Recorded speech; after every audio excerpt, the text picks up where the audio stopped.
بسم اللہ الرحمن الرحیم۔ بہت ہی پیارا وظیفہ ہے۔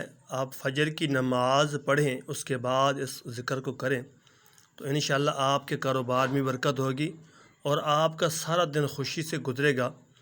اللہ تعالیٰ کے ذکر سے دلوں کو سکون ملتا ہے۔ جب آپ اللہ کا ذکر کریں گے، اللہ کی تعریف کریں گے تو پھر اللہ پاک آپ کے سارے دن کو خوشی میں گزار دے گا۔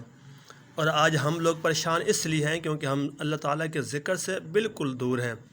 ہمارا دل بے چین ہوتا ہے کیونکہ اللہ دلوں کا سکون تو قرآن پاک میں ہے کہ دل کا سکون جو ہے وہ تو اللہ تعالیٰ کے ذکر سے ہوتا ہے۔